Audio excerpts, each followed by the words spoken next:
All right. Well, good morning, good day, everybody. I guess it's not morning for everyone. Welcome to CORFAC's virtual spring conference, Members Town Hall.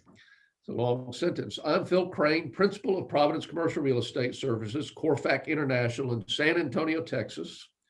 As CORFAC's Professional Development Chair, it is my pleasure to co-moderate today's Members Town Hall with Professional Development Vice Chair and future Chair, Josh Gisban of TI Commercial in San Jose, Tri-Commercial, excuse me, San Jose, California. Before we begin, I would like to recognize and thank our session sponsor, Anthem Iq. Johnny Rosen from Anthem Iq is joining us. Johnny, would you like to say a few words? Absolutely. I appreciate it, Phil. And really excited to be back here at another CORFAC event and back in front of the CORFAC community. For those of you that might know me, I've had the opportunity to meet a lot of you over the past couple of years, as I previously actually worked with a company called Real Massive. But recently, actually here, I just made a move to a new company called Anthem Iq, which I'm really excited to introduce to you guys. And actually, when I made the move, one of the first people that I reached out to was Jonathan, because of what my company is trying to do and ultimately the platform that we've built, and really the fact that I think that it can truly be a competitive advantage for the CORFAC community. And I really do truly mean that. And so I guess just for some context to kind of put it simply as to what Anthem is, it is transaction management software for tenant rep brokers. It's actually also built by tenant rep brokers down here in Austin, in the sense that we actually have a sister company, which is a brokerage firm called Elevate Growth Partners. So the entire idea here is that we want to streamline the entire transactional process between tenant reps, between their teams, and ultimately all the clients that are involved, from that kind of initial point of presentation of different properties and market surveys, all the way through to signed lease. So the idea is we've created kind of one digital platform that can be kind of a single source of truth for all that communication, all that interaction, and ultimately all that information that flows throughout that transaction. So I guess the best way to think about it is a replacement to, those static market surveys, those long email chains that have tons of different PDF attachments, having to track different proposal changes over Word documents. At the end of the day, we just wanted to create one simple system that ultimately you guys can use to make your operations more lightweight, can drive more deals, and ultimately make it a better experience for the different brokers within our network, and also the clients that you're working with. So really excited to be back. We are going to be hosting a formal demo specifically for the CORFAC members here within the next month or so. So be on the lookout for that announcement. And I'll also pop in some of my information into the comment feed here with our website. We do free trials right now. So if anyone wants to just check out the system, kind of see what it's about, you can sign up for free for a month. And then also we are going to be extending a month free as well to all CORFAC members through the end of June for anyone that maybe wants to sign on to the platform. So anyway, like I said, it's great to be back. Really excited to be back in front of the CORFAC community, and really excited that I had the opportunity to introduce Anthem, and looking forward to this session as well. So I really appreciate it. Thank you, Johnny. Really appreciate you guys. Thanks again for being our sponsor. Look forward to working with you. So let's kick this session off. It's a town hall session. As I said, I'm Phil Crane. I'm with Providence Commercial CORFAC International. We've been members since 1996. And in fact, my partner, Dan, was president of CORFAC, and I think it was 2002. So we're invested. We love CORFAC. We're a full service brokerage firm. We don't do management, but we cover all of the different markets one way or another. And so that's us. Josh, you want to introduce yourself and try? Phil, thank you. So my name is Josh Gisban. Some of you may know me. I've been a member of CORFAC for, over 10 years. I recently came on to TRI to become a player coach for their new Silicon Valley office. We have 7 locations. We specialize in all types of commercial property as well as property management. You've seen our Bay Area regional manager, Ed Del Beccaro, on here quite a bit. If any of you folks have any referrals, need any help in our market, please please reach out to me in Silicon Valley, full suite up in our Roseville, Sacramento office, as well Marcus Shaib in San Francisco and Ed Del Beccaro. In 2017, I was the recipient of the largest retail deal, which coincidentally came from a referral from San Francisco office of TRI. Tom Martindale, about a year ago, came to me at my former company and asked if I would join TRI and continue the CORFAC affiliation, of which I can't say enough about how many relationships I've made over the last 10 plus years. Joe Latina, Mason and Jason Capitani out in Detroit, which I can't wait to come see you guys in person later this year. And again, every referral that we get, we treat as if it's our own client. Currently, we're working on a couple referrals. One is from Langdon Bridges out of Commercial Properties, Andy Jaffe's group in Tempe. And then another one, hopefully, if Steve Lane is on this call, from Voight down south, Southern California. I'd love to get going on that requirement as well. But CORFAC is a fantastic association, great relationships, and everybody should participate. Very good. Thank you, Josh. So the goal this morning, our session, is to provide an open forum for all our members to share ideas, ask questions, discuss what's happening in their markets. So we want everybody to participate. We know everybody has pivoted in the pandemic, both in business and personally. We've all had to rethink how we're doing things and adapt. CORFAC collected some data on how our members have adapted and pivoted during the first quarter, during the member survey, or with the member survey, and that we're going to review that here shortly. From there, we'll open it up. Although I'm going to tell you that, anytime you have any questions or comments, please feel free to either raise your hand or put it in the chat box, and, we'll see if we can't get to you as we go along. Again, Josh and I are just here to moderate. So let's start this off. And if you'll see up there,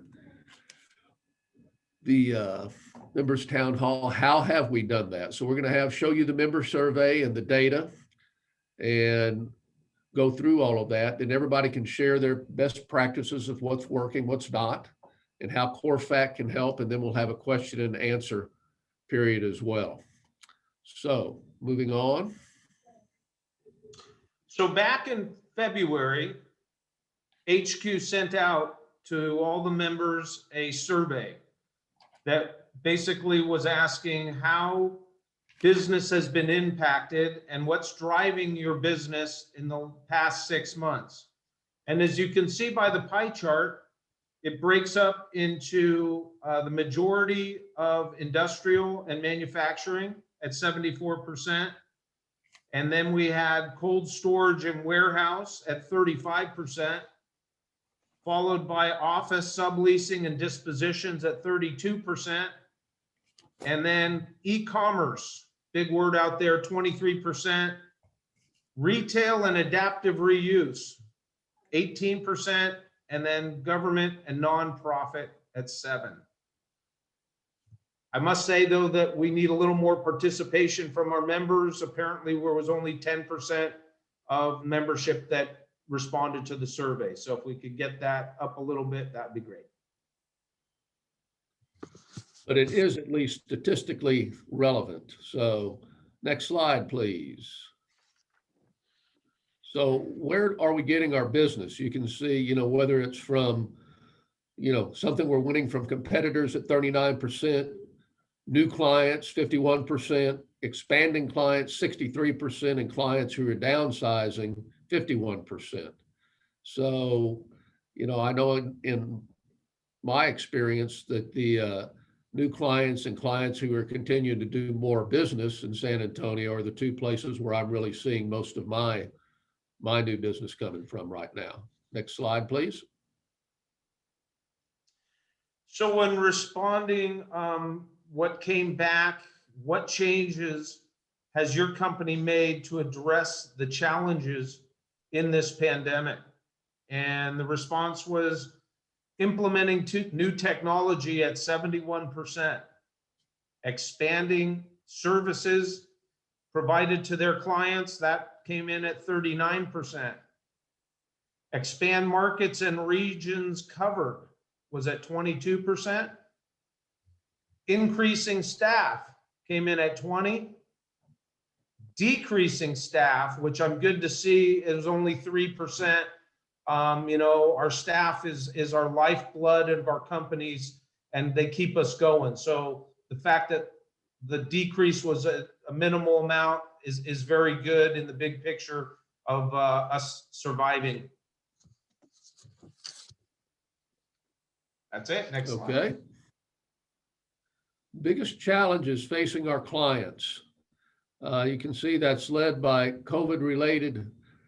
Actually, the leader is reduced revenue and income, followed by COVID-related restrictions, managing a remote workforce, the ability to pay your people, disposition of excess space, and reduction of workforce. And I would actually, the overall part of that is really the unknown, where the past year is where are we headed and stuff like that. I would say that it was interesting. I have a friend who is a gentleman by the name of Wayne Peacock, who is the chairman, CEO of USAA, which most of you probably know is a huge insurance company. And I think his real struggle was the remote workforce and working on when people would come back to the office. And he and I had the opportunity to talk about that 2 or 3 times. And that was the one thing that I think he struggled with more than anything else. Anybody else have any comments on this and, what your clients are facing and what their biggest challenge is? Hey, Phil, Dave Pryor, can you hear me? Yes, David. Changes from during COVID, we increased our marketing activities dramatically. We provided a lot of information to clients that were trying to romance. We engaged a new marketing director, and I think that's made a big difference on the institutional side of the industrial business. But one of the things that hasn't been said about challenges facing our clients, there is a lot of good news, and the good news for us as the market is that we're having trouble finding good space for clients. Prices are going up, shortages. So I see a lot of on these pie charts kind of negative things, which I believe will go away pretty soon for the office market, which I'm not an expert on, but our challenges are finding space and controlling clients so that when we do find them the space, we're the broker for that. And I think yesterday that presentation on tenant rep was very valuable to some of the younger people who are realizing they work so hard and someone sneaks in and finds one little building for somebody and they've wasted a lot of time. So I find the combination of all of these presentations thus far to be very valuable. David, I appreciate that. And, I would echo some of that. I mean, in San Antonio, we're grateful because really our activity, other than maybe a brief pause last March, our activity has been pretty good. We've been busy and continue to work with our clients. I think some of that is, in migration in Texas. Maybe a lot of it's in migration in Texas. Yeah. But, and looking forward, our listing base is diminished. Everything's leasing. So we don't have a lot of listings to market. Right. The buildings that we would typically have listings on are not turning over. Yeah. And it's interesting. Not to complain, it's just a statement of how the market is today. Yeah, agreed. Thank you. Bill, Josh, can I jump in for a second? Go ahead, Howard.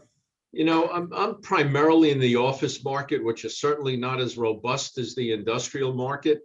But I think a couple of things. I think companies are paying rent on empty space these days, which is really shining a very bright light on occupancy costs.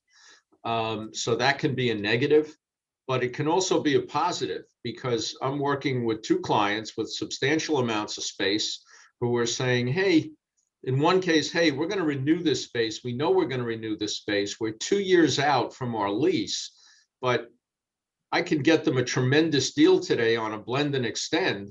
And we're working toward that deal because they will save a lot of money. They will get free rent.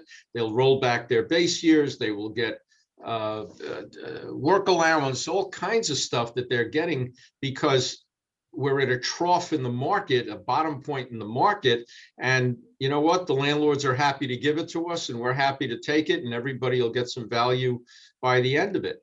In another case, we've got 50,000 feet in New York City, obviously the most expensive space in my client's portfolio. And they do want to do something early, but they're really caught in this conundrum of how much space are we going to need? Frankly, work remotely, work from home has been much less of an issue to office clients than most people have heard. It's kind of working out okay. And they say, how am I going to function in the offices in the future? Are all the offices going to be available for anybody's use whenever they walk in? Are people going to have permanent offices, or half the people going to be in the office half the week and half the other part? So they're struggling with that, but they still have an impetus to do something now or to think hard about doing something now because of the low, soft market conditions, and they can gain some advantages. David, hasn't the vacancy rate in California, hadn't it been really low for a long time though, like 1 or 2%? It has, yeah. I mean, yes, it has been for several years, which is, really the strength of the e-commerce and the ports of Los Angeles and Long Beach. Have you changed your name to Peter? Peter is my son. Peter helped me get this set up, and Sim, quite frankly, I've been taking a lot of abuse for that. Hey, Phil, I wanted to throw a little bit about Patterson Woods. Most of you guys are familiar with me. We work in Wilmington, Delaware market, which is a tertiary market. So we kind of cover all the major food groups. But it was a really interesting year in that, for the most part, this thing really hit when a good portion of us were in Mexico last year for the conference. And there was a world of difference from when we left to when we returned. We returned, basically all hell was breaking loose. Our pipeline was getting crushed. I probably lost 50% of the pipeline. And for the most part, that rest of March and April was abysmal. I mean, if you look at our second quarter numbers compared to our second quarter numbers of the previous year, it was, just no comparison. It was, huge percentage points off. But the difference with last year was it recovered very quickly as far as activity. And our summer, which is normally slower, was actually really spiked to the point where we had an amazing third quarter, a very good fourth quarter. And when we ended it all, we were literally within a fraction of percentage points of our gross receipts from 19 to 2020. So it essentially balanced out at the end of the year. And this year we're off to a really good start. I agree with that. We had the same thing. We went to Mexico, came back. We were supposed to have the $1 Million Club banquet that week. We got back, on Tuesday, they canceled it and it was supposed to be on Thursday at the Atlanta Aquarium. And then of course, April was bad. April, we did maybe 11 deals, but it bounced back. And like in June, we did 50 deals. So Joe, I agree with you. It bounced back pretty quick. Let's move on to the next slide. Josh, you want to go through this? So the response from what will the biggest impact be on your business in the next 6 months? The lowest percentage was 18% roughly, and that was the ability to get financing. 28% was what we all see in the news quite a bit, political and social unrest. 43%. That's all the guys from Portland. 43% in Seattle. Hey, I represent that comment. Pandemic continuing to surge, but I think they got a good handle on it now. 46% was the local retail markets challenges. And the biggest one that we're all looking forward to receiving or already have received is our vaccine, which at 60%, this survey was a complete unknown back in February. And then everybody always the same old thing, the economy at 72%. was the response. So anybody have any questions or comments about these numbers that we received? Well, I think you have to say, what are these? You know, vaccine rollout's a big positive. The economy is a big positive, and some of them are negative. So you can't really look at these as equals or a percentage difference from one another, because really some of these should be pointing the other direction if you're looking for positive and negative impact. Right. Yeah, I looked at this, and to me, the two things were that I think impact me and Providence are the local real estate market challenges, which I think, David, you had already talked about, your low vacancy rate. And then, the economy, again, it's not really a challenge, it's more of a positive right now. And hopefully that continues. So, all right, next slide. So here's where we start working, sharing best practices, and you guys can read as well as I do. What are your business strategies? What's working for you? What hasn't worked? And what have we learned for the future? Anybody want to take this on and start us off? Don't all start at once. This is Marcus from San Francisco. Good morning, everybody. Good So morning. I joined TRI in the summer of 2020, right during the pandemic. Fun time for everybody, and managing the San Francisco office. Coming from a big company background, the one thing I look forward to in this company, and I think it serves all clients well, is basically expanding service groups. I come from a tenant rep background. That's where most of my experience was. And over the last 25 years, always noticed that, many times the transaction ends with signing the lease, and then the tenant finds himself standing there by themselves, dealing with contractors, project managers, IT people have no clue as to how to handle it. Of course, big clients, they have all their in-house capabilities. But as we service the smaller and medium-sized tenants, they are really the ones that need the most help. So we're looking at vendor lists, best practices, third-party affiliations, and combining services to approach tenants in this market to help them with the entire process, from the initial strategic planning all the way to the move-in and even lease audits after they get their operating expense pass-throughs. So I think that for us has been a success in approaching tenants with a little bit more of a, call it a JLLC BRE corporate services approach, but trying to deliver that in small doses. And obviously we don't have the bench or the depth of expertise in-house to provide that. So for us, it's all about affiliating with third party, bringing them in, vetting them, making them part of our vendor list, and offering that to the clients as well. So I think as far as San Francisco is concerned, we're still a little bit of a ghost town here, probably hit very hard on the office sector. Many of the very large employers have not announced any return to offices yet. Some have pushed it out into 2022. So if you walk around downtown San Francisco, it's the homeless people and the guy with the orange jackets on that help you along the way. So it's been a bit challenging. But we're seeing a pickup now, people starting to stick their heads out, and restrictions are slowly being lifted. But as far as moving forward, it's all about services for the smaller tenants. Is the Tatters Grill open yet? Nope. I wouldn't be on this call if it was.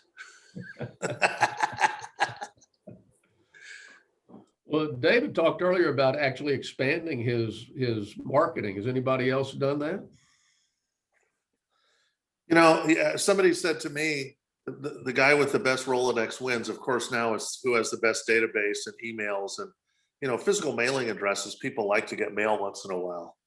That's really been our focus, and it's made a difference. And we have some staff members who really kind of run all the LinkedIn for the company, for me, for some of the other partners, and the social media really is very valuable to get your exposure there. So if you're looking to do something that doesn't cost a lot of money but increases your exposure and your image,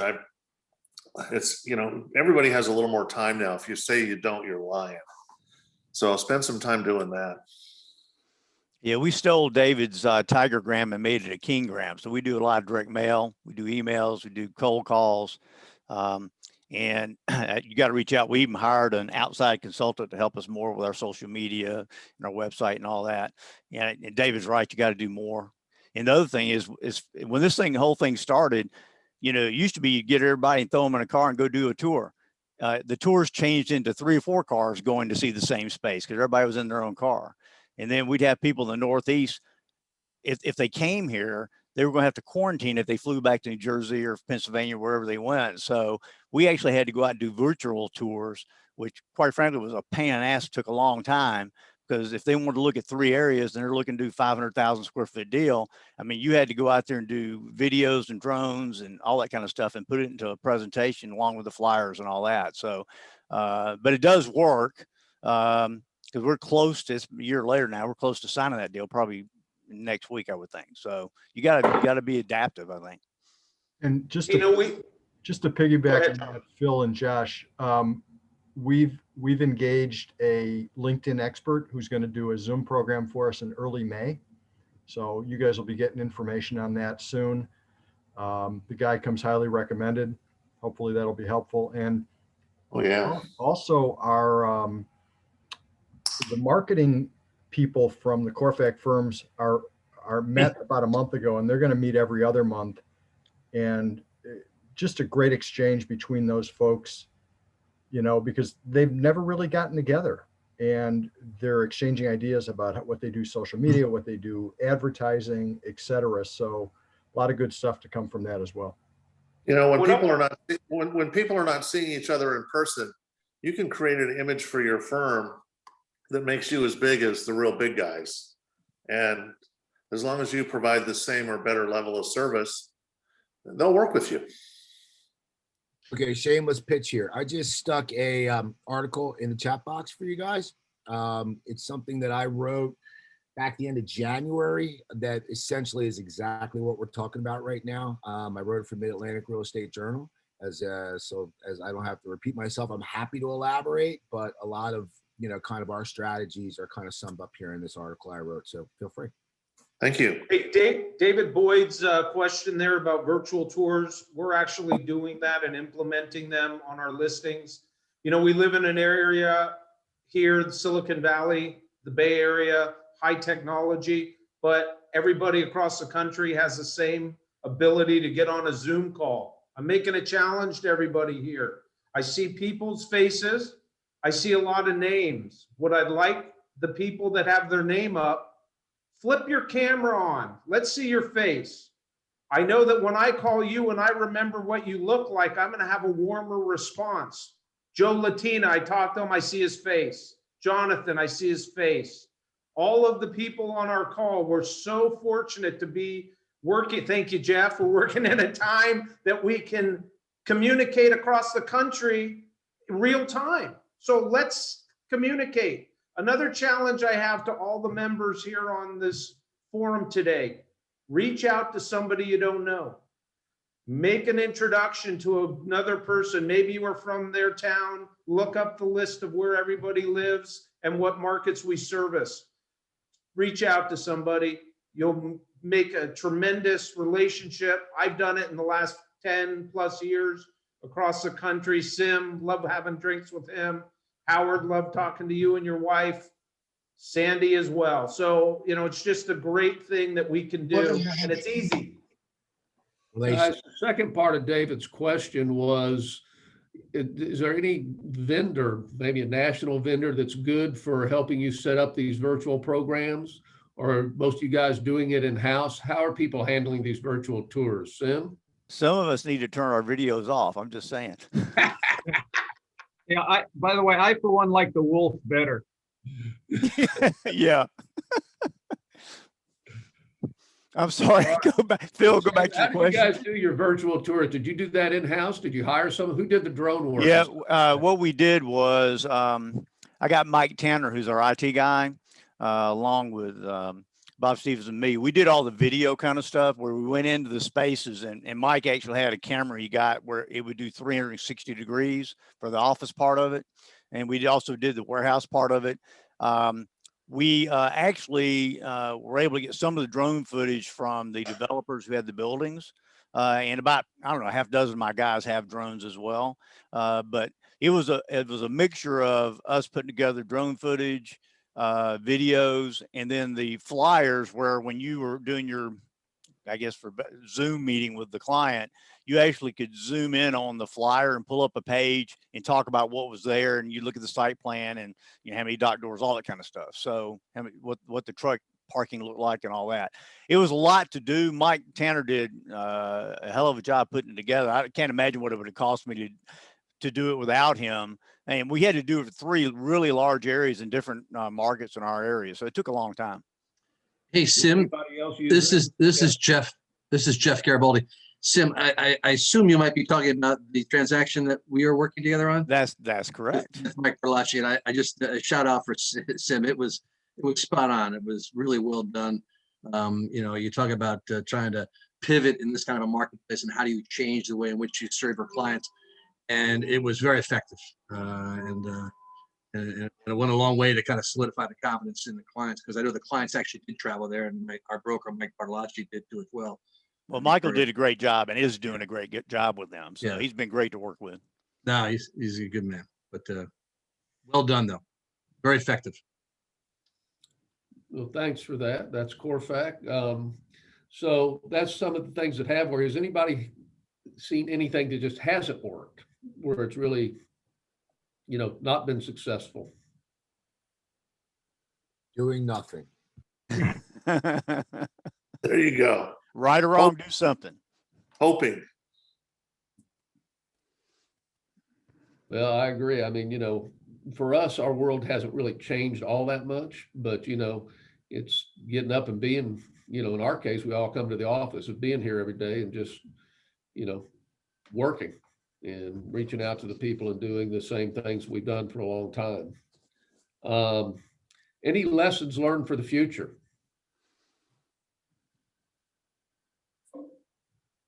Anybody? No lessons? Get back to yesterday, get the tenant rep agreement signed, Howard. It's the best lesson there is for the young guys. Yep. Goes back to the relationship thing that I was, I mentioned in our article. I mean, just don't get too big for your britches. Don't lose track of your roots. A handshake, or in this case, a elbow pump for the time being, is, one of your most important tools in your test. Yeah, I always know this, but existing clients and relationships are so important, and you can't make any assumptions about clients staying put or sitting pat in an environment like this. They may have other needs. There are businesses that are doing extremely well in this economy, and extremely well because they're positioned properly for the pandemic, whether they're in the office market, whether they're office tenants or industrial tenants, and you got to keep in touch with them. I had published something, and I mailed it out to my clients by email. I checked the reports. I made a list of people, and boy, this is going back to probably April or May. Everybody was thrilled to hear from me. I was getting on calls just to say hello, and it was a half an hour. So, it's nice. You got to keep those touches going, and you never know what's going to happen. We will be in cars with clients and a touring space again, and I miss that part. I really do. Agree more. Yeah, I think you're right. I don't think we're going to be doing that, but we'll be doing some of the other stuff too. Will some of this stuff, whether it's drones or Zoom meetings, what's going to carry over? Hey, Phil, this is Scott Hensley. Can you hear me? Yeah. I have a comment. I like to know what people on the call are thinking. So more on the sales side, but what I have seen people, it's difficult to find sellers these days because, one, especially if it's an investment deal, what are they going to do? It's hard to find another good investment. But I've had a number of conversations with people about the potential pending tax reform and the increase in capital gains. And I have several transactions working right now where I've actually got sellers that are, I think, getting to the point where, like, you know what, if I sell this year, there's no guarantee that it won't be retroactive, but at least I probably know what my long-term capital gains may be, and it's probably lowest it's ever going to be. So I've actually got some clients that had not been sellers in the past that are actually like, you know what, this is a year to sell. So I'm just curious if anybody's had those same conversations. And if you haven't, it's certainly one worthwhile to have with some clients. Yeah, Scott, this is Dan. We're seeing the same thing here, but we've got a push and a pull. I mean, we're seeing owners that, that are anxious to sell because of the tax repercussions. And we have buyers all of a sudden who are anxious to buy as soon as possible because they're watching this 10-year treasury bill keep on going up and worrying that they're going to miss the opportunity for good, good rates.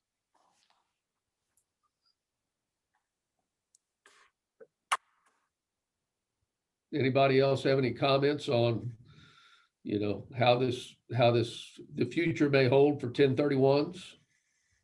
They've been going after it for years, and the only reason it's been able to hold out is because we have such a big lobby, in Right. Washington. So, and they've been fighting against this for years.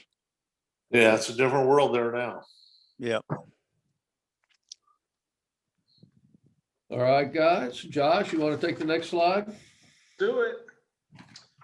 So how have you used our CORFAC network during the pandemic? Anybody? Jeff Garibaldi, do you bring enough of that food for everybody? Darn it. I thought I was off video. Hiding out there, huh, Jeff? Hey, It's lunchtime. It's lunchtime here out in the East Coast. It's lunch in the East time. It's lunchtime in the East. I'll take a little bit of this. Again, not something else I've been working on for you guys, but I've seen a huge uptick in inbound calls, and for the most part, for me reaching out to a lot of CORFAC members, and I assume that people are seeing the same. I've been trying to track it down, the reasoning behind it. I've kind of concluded that a lot of it has to do with, essentially the world shrinking. And what I mean by that is, you've got investors in your market, it appear to be, or at least in my market, are more likely to reach out to other markets to find investments now. Part of that's due to the lack of product, and part of it's just due to a little bit more comfortable as the world shrinks, and being able to virtually see things and not have to physically get on a plane. So an investor here in Delaware, we've been doing deals in upstate PA. We've even done deals in Florida. We've done some deals in the Midwest, primarily triple net capital market work. But I need boots on the ground, so I need to reach out to my local CORFAC offices, to help me to touch the property, to see the property, to get through the local red tape. So I'm seeing a big increase in activity for that. And I hope that everyone else is too. And then I think secondarily, and I'm not sure this is it, but I believe that the rise of e-commerce is now basically, your clients are looking to get into tertiary markets now. They're in major markets, and now their distribution needs to start getting a little bit more specialized to hit some of those other cracks of lesser dense areas. And I think a lot of that is what I'm seeing incoming into my market, because just like you guys, my flex warehouse business is going through the roof right now, and a lot of it is the e-commerce and e-shippers right now. So again, I don't know if I'm right, but I believe that I'm kind of on to the increased activity. I know we have a great network here across the country with all of you folks. I'm going to throw a little pitch. Unfortunately, the last investment call that we had, I was supposed to be on. We had a deal that was referred to us, and it's a triple net investment with a veterinarian pet hospital here in San Jose, 5 cap. At the time of the investment call, we had been in contract, so we didn't present it. But if anybody has a buyer for a property, tenant has 400 locations across the country, little over $3.5 million deal, 5 cap, give us a call. We got a great property for your client. I have a question. This really pointed to David Pryor.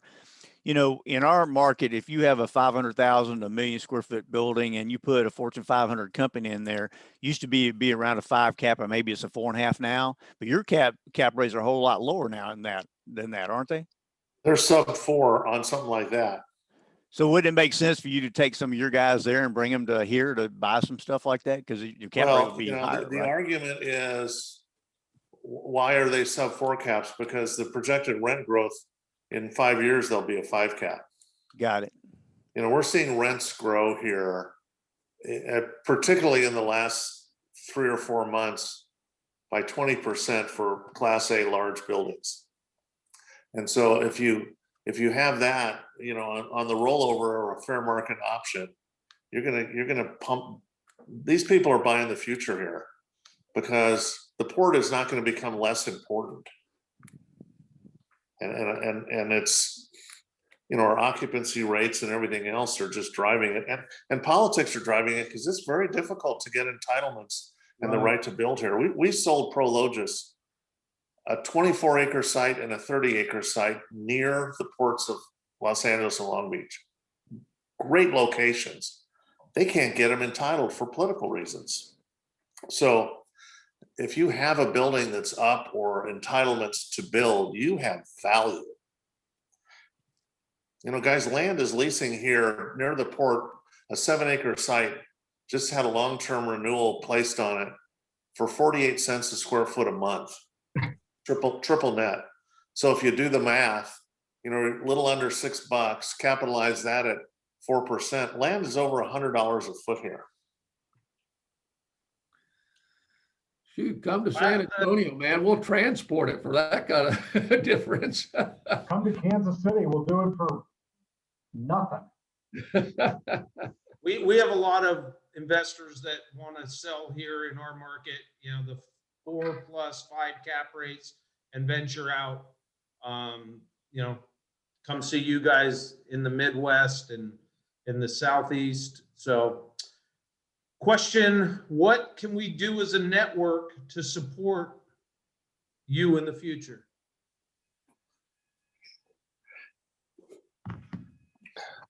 Anybody? I think we need to market more internally to the younger people.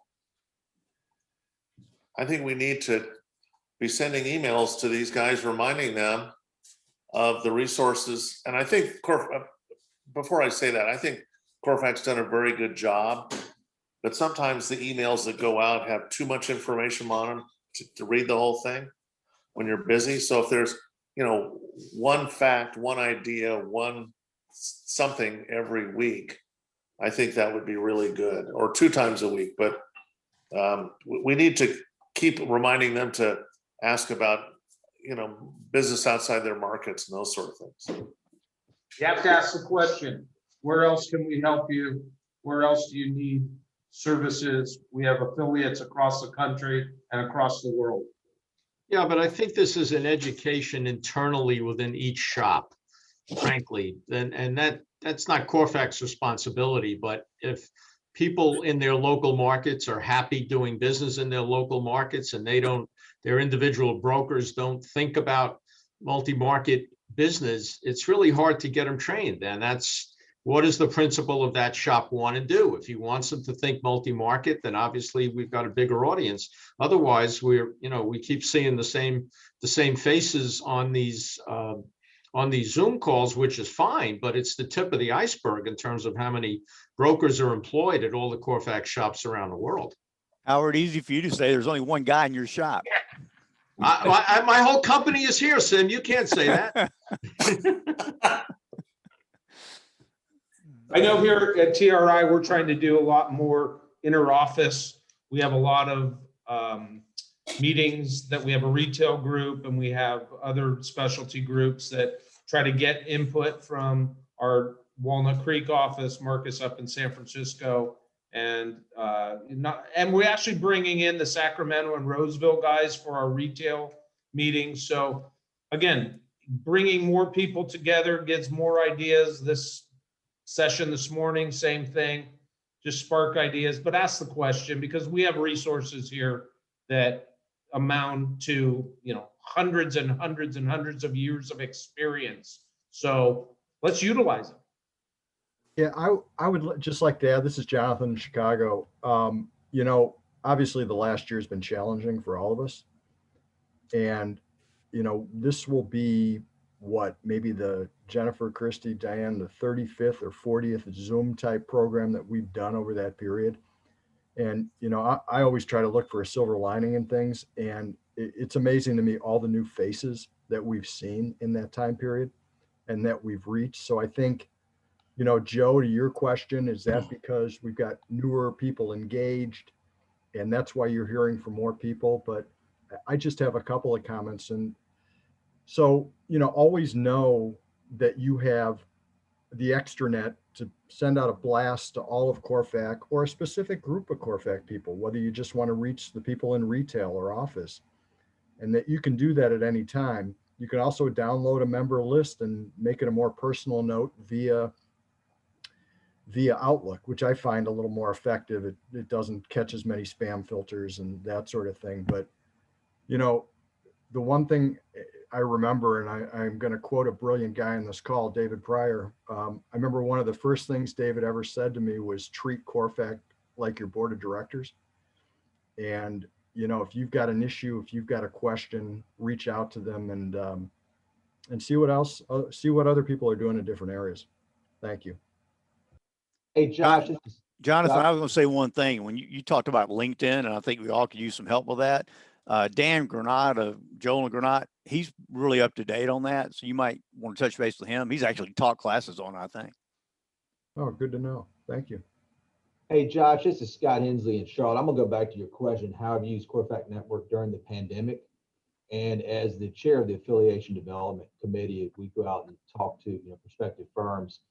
And one thing we talk about, I think hopefully this is relevant for everybody on this call, is I tell people to use CORFAC as an arrow in your quiver. And what I mean by that is, I think for those CORFAC firms, our business is local and regional. We win that business because I'm Scott Hensley, first of all, then I'm Piedmont Properties, and then it goes from there. However, there is that business out there that we do compete against the JLLs and everything else. And that's when you pull that out and say, oh, by the way, if again, you're reading the situation, depending upon who you're pitching. Is it, I am part of CORFAC International, 70 plus offices, international. By prospects hearing that, sometimes they don't look any further than that. You kind of check the box that, oh, wow, we do have international reach. I'll take another 30 seconds to tell a story that was telling. So I've had a client that I've done business with for 15 years, and he is retiring. So he was selling one of the properties I've helped him lease for 15 years. And as part of that, he goes, oh, so I'm selling my business, Scott. I said, great. Who are you? How are you selling it? I've hired a business broker. I said, who'd you hire? He goes, I hired a similar company to yours. I said, what do you mean by similar company? He goes, well, they're locally based in Charlotte, but they have international reach. And here's a client that I have never once had a conversation about CORFAC International. Didn't even know he had any idea I was part of CORFAC International, but it was obviously in the back of his mind at some point in our relationship that he thought my reach was such that maybe that swung the deal my way initially. I don't know. But I would just say, keep that in mind, depending upon who you're pitching, that do use that when you need to. Most of the time, you probably don't need to if you're pitching local business. So that's one of the things we do talk about as we're out there talking to new prospective firms. Thanks. Good point, Scott. So we're closing in on the end of the deal. Does anybody have anything other topic they'd like to bring up, talk about? Anything at all? I do. All right. Go ahead, Peter. Okay, I think this is the last time we should use the word pandemic in anything we do. There you go. Look forward to not having to hear that anymore. You're absolutely right. You're absolutely right. And I want to thank everybody that has participated and everybody that's joined in just to hear what we have to say. So it's been a pleasure for me to be the moderator, co-chair, and Phil, you're our troop leader, so you go on and finish this up. I'm done. Well, there's not much to finish up. Thanks to everybody. Remember that tomorrow the closing keynote speaker is Anita Kramer, and she'll discuss the ULI Pricewaterhouse emerging trends in the real estate industry at 11 a.m. Central. So thanks for the sponsor too. Absolutely. Anthem Iq, Johnny, appreciate you doing it and appreciate you being here and being part of us. And We do it. Great. Anybody have anything else? Nope. Adios, amigos. Great Adios. job. Oh, great job, Josh. That's all. Good job, Great man. day. See you back here tomorrow. Thanks, everybody. Bye-bye. Great job. Thank you, guys.